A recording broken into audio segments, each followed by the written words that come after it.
Olá, queridos, sejam muito bem-vindos a nosso canal Biológate, que é um canal dedicado a todos aqueles alunos que vão prestar exames para o ingresso à universidade. E em este momento, em nosso canal, estamos fazendo uma série sobre a membrana plasmática. Finalizamos aí o estudo da membrana plasmática. E a partir de hoje, vamos a estar resolvendo questões que cayeron em exames anteriores das diferentes comunidades autonômicas, ¿vale? Então, vou estar corrigindo em cada vídeo, vou estar corrigindo uma questão, ¿vale? Para não estender demasiado o vídeo e não ser aburrido e cansativo.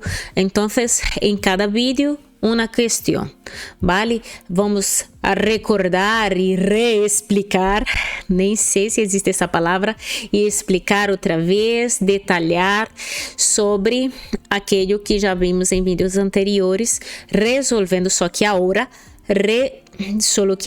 vamos estar resolvendo as questões, ¿vale? Então, sem muito rollo, continuamos e vamos a ver aqui.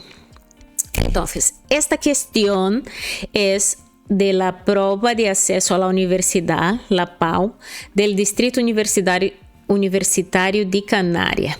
Então, esta questão é de 25-26, ¿vale?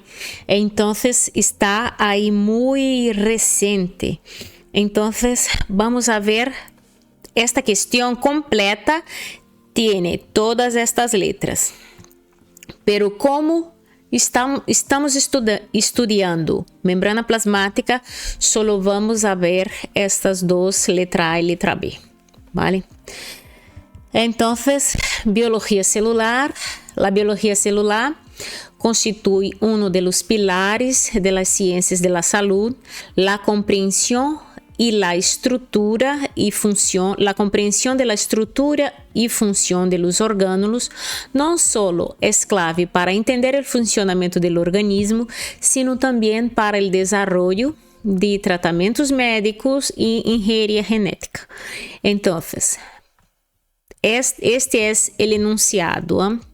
E vamos a ver a letra A e depois a B. Letra A diz: la figura corresponde a la estructura vital que es la membrana plasmática. Identifique los componentes enumerados en el esquema. Entonces, esta figura es la membrana y cada numerocito aquí está indicando una parte ou uma molécula ou um grupo de moléculas, uma estrutura da membrana. Então, vamos a ver.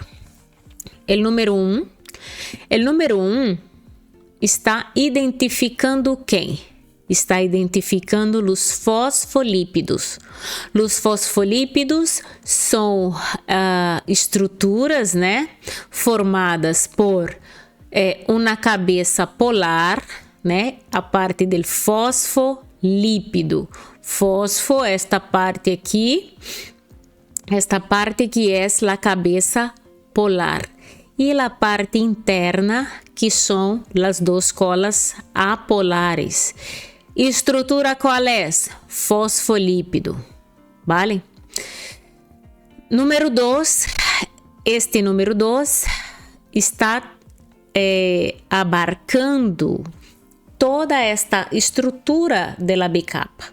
Então, o número 2 é bicapa lipídica, com suas extremidades polares, ou seja, porque escrevi aqui extremidades polares? Porque esta parte de cima, a parte de cima, eu quis poner extremidades, pero quero que tu entendas que é a parte de cara ao meio extracelular e a parte de cara ao meio intracelular.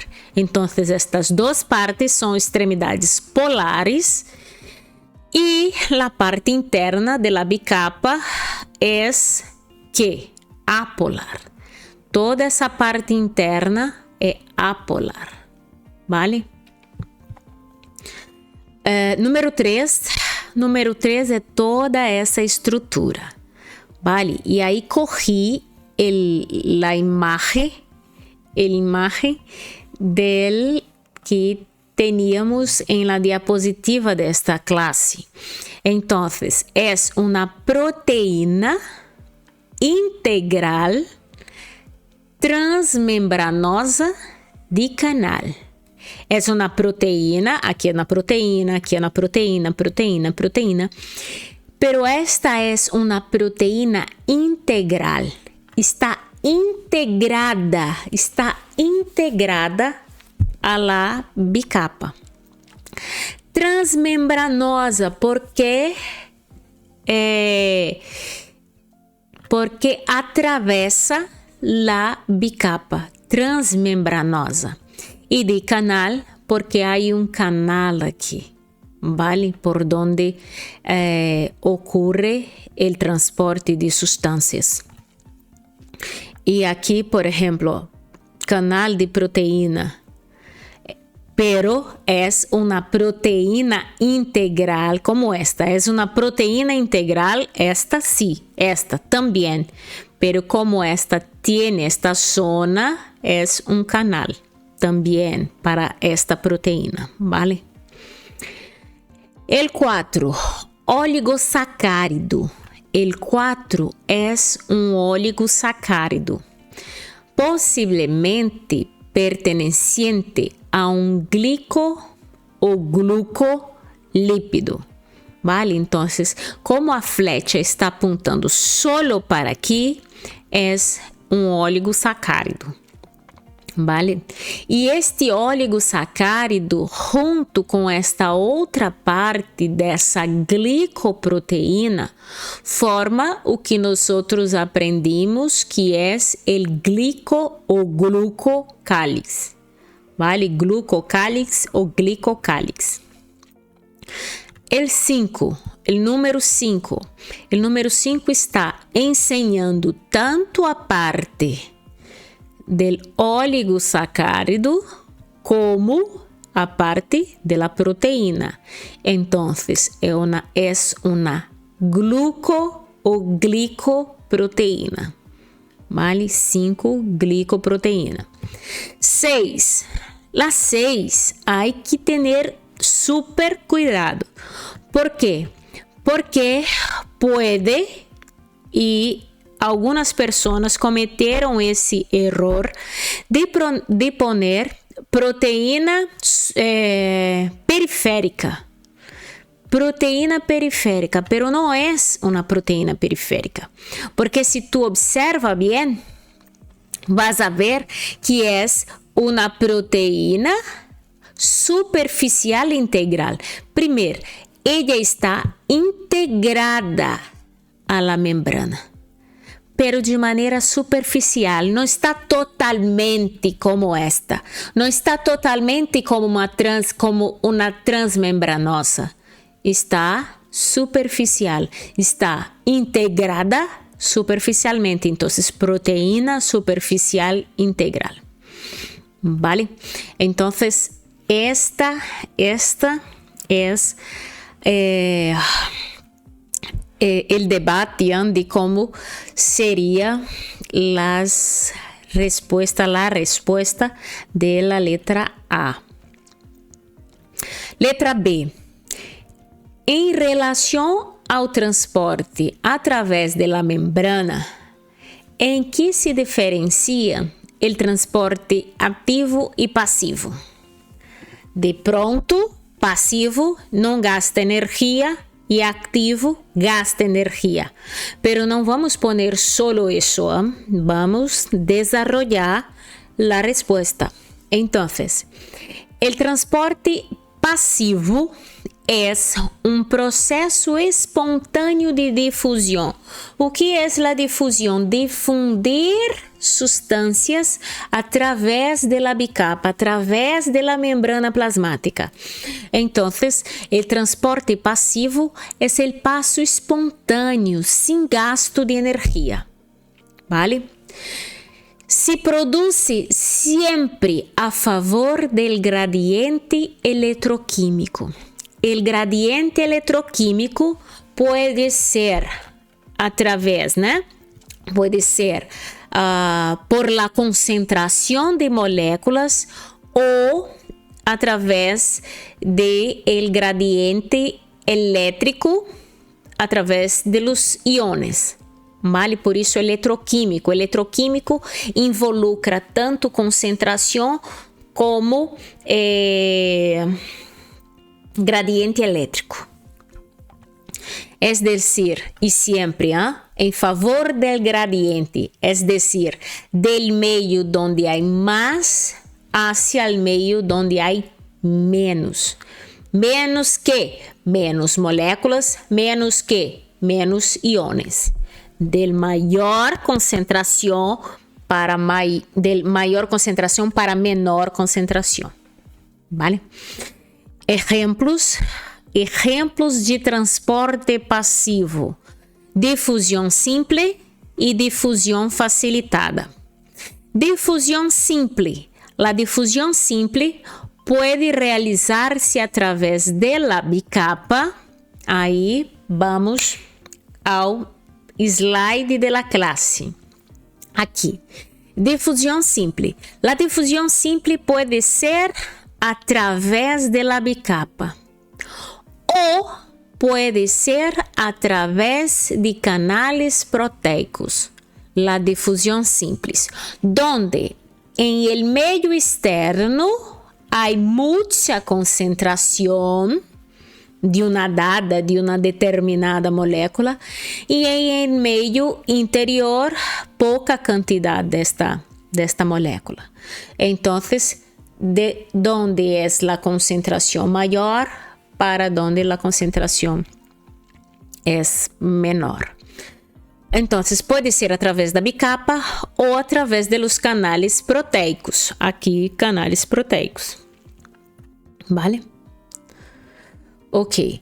Difusão facilitada é tipo de transporte que ajuda a mover pequenas moléculas polares, como aminoácido, glucosa, sacarosa, através da membrana celular. Estas substâncias não podem atravessar a bicapa lipídica. Por isso, necessita a ajuda de proteínas especiais que estão em la membrana e facilitam su passo de um lado a outro. Então, vamos a ver aqui. Difusão através de la bicapa. La difusão através de la bicapa, queridos, sempre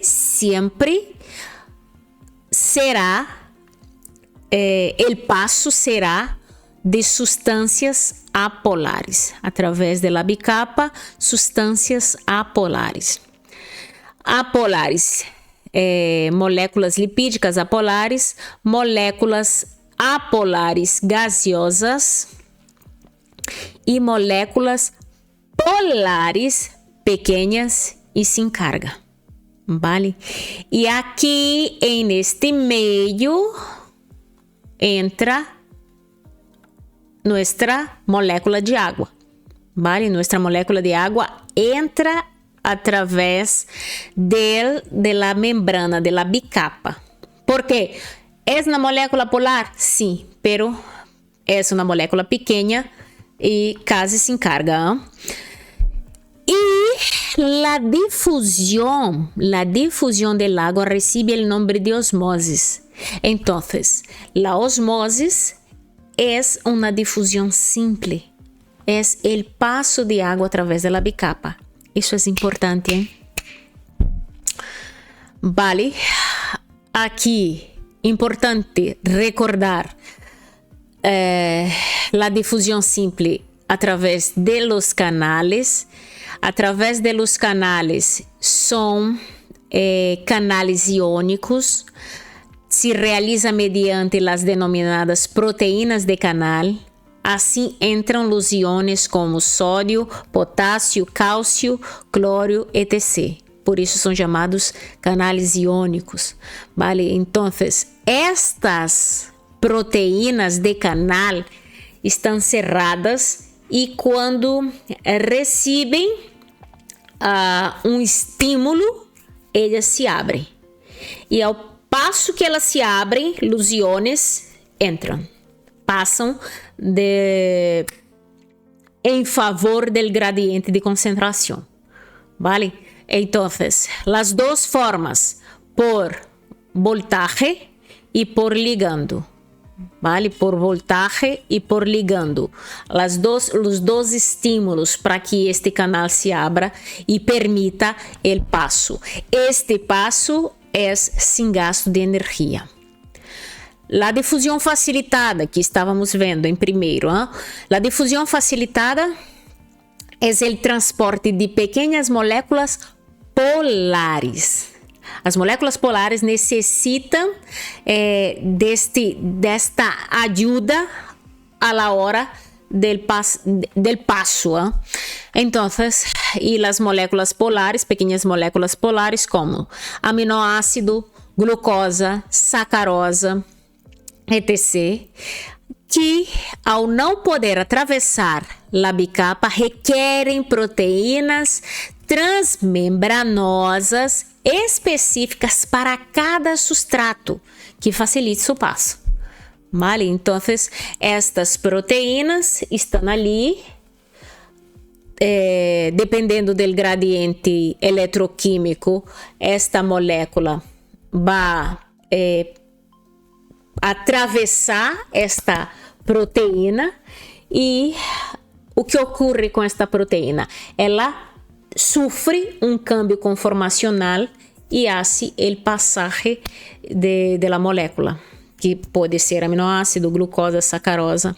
Então, estas proteínas recebem o nome de proteínas transportadoras ou permeasas, que ao unir-se à molécula a transportar, sofrem um câmbio em sua estrutura, câmbio conformacional, que arrastra a dicha molécula hacia o interior da célula. Então, esta é facilitada, vale? Este tipo de transporte, difusão facilitada, sem gasto de energia. Ok? Estas diapositivas foram da classe anterior sobre transporte. E agora a parte do transporte ativo, porque hasta agora vimos transporte passivo, agora transporte ativo. É o movimento de substâncias com gasto de energia. As moléculas que se desplaçam encontra o gradiente de concentração desde zona de menor concentração a zona de maior concentração, vale? Necessita proteínas transportadoras chamadas bombas ou transportadores. O exemplo é a bomba de sódio e potássio. Aí está aqui a bomba. Então, que ocorre? Que estas proteínas que são chamadas de bombas vão fazer que? Vão fazer esse transporte contra o gradiente eletroquímico. Então, aqui está gran quantidade de sódio. Aqui há gran quantidade de potássio. Então, como ocorre isto? Três íons. Ela é capaz de fazer com quantos íons? 3 íons se unem a esta bomba. Em el momento desta união, há uma molécula de ATP e deixa um fósforo, ou seja, fosforila esta proteína transmembranosa, vale? Vai fosforilar, vai deixar esse fósforo aqui E esta hidrólise, este rompimento, este romper dessa molécula, esta hidrólise vai produzir uma energia e esta energia é utilizada em este transporte.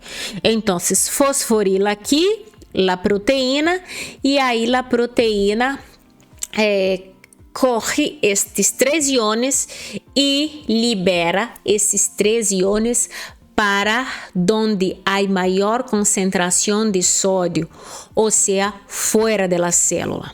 Ok. Depois que esse sódio é liberado, o que ocorre? Esta proteína transmembranosa vai receber 2 íons de potássio. Os 2 íons de potássio vão e se acoplam aqui em la proteína transmembranosa ou bomba. E esta proteína ela está fosforilada. E em um dado momento, quando já estão dentro, quando os íons de potássio já estão ali acoplados a esta proteína, esse potássio, esse fosfato que estava aqui, que estava fosforilando a proteína, ele vai sair da proteína transmembranosa, da bomba. E aí o que vai passar? Que quando ele sai, também junto com ele saem os íons de potássio, vale? Então, esses íons de potássio, eles entram onde há uma maior concentração de potássio. Então, é contra o gradiente de concentração, contra o gradiente eletroquímico, vale? Então, isto há gasto de energia, há uma hidrólise de uma molécula de ATP e este ATP fosforila esta bomba e genera, né, esta hidrólise e fosforilação da bomba genera depois ADP, né, que sai de aqui desta hidrólise. Vale, queridos, entonces es la bomba de sódio e potássio, é como ocorre este transporte gastando energia. E nada, desta questão, isto foi la resolução desta questão, né, destas primeiras letra A e letra B, de uma questão de biologia celular, de la prova de acesso à universidade de 25-26 do Distrito Universitário de Canária. Então, é uma questão super reciente e é importante que vosotros utilizais esta classe, que veáis vuestras dificuldades e também que quitéis vuestras dúvidas. Um abraço, nos vemos na próxima aula, na próxima classe. Tchau, tchau.